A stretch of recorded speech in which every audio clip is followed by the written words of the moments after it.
nous allons faire une leçon qui s'appelle « Je maîtrise la voix passive à tous les temps ». Et on est dans la séquence « Save the Planet ». La voix passive, elle va être utile pour parler de la personne qui va subir l'action. Et donc, voici le schéma d'utilisation de la voix passive. On utilisera d'abord le sujet, suivi de l'auxiliaire be. Donc, attention, on l'utilise au bon temps, ça peut être le présent, ça peut être le futur.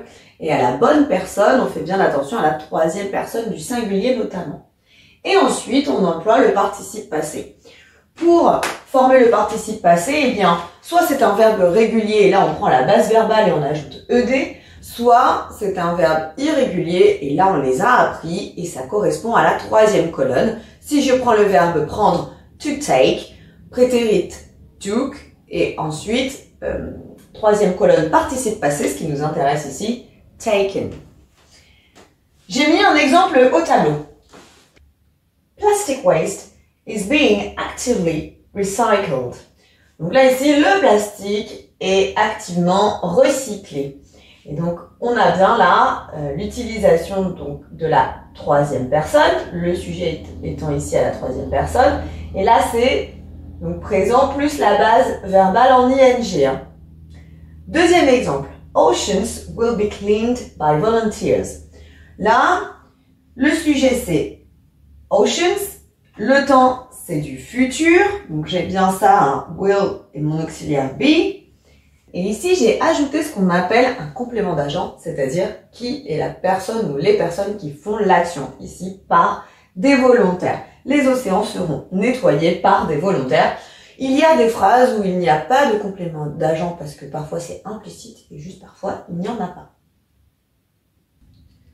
Let's practice now. Pour voir si tu as bien compris, voici quelques phrases. On va essayer d'utiliser justement de la voix passive. Green spaces, et là je veux que tu me dises, sont créés. Des espaces verts. Donc je fais bien attention. Là, j'ai le sujet. Maintenant, j'utilise l'auxiliaire be, troisième personne. Et là, c'est bien présent, donc un.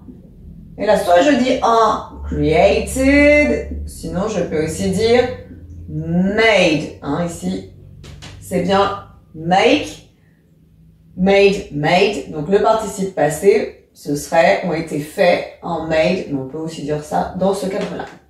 Sustainable materials, ici, sont utilisés in production of eco-friendly products.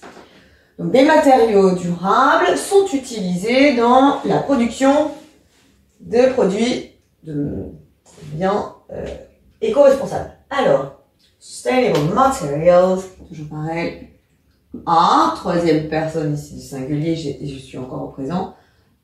Used.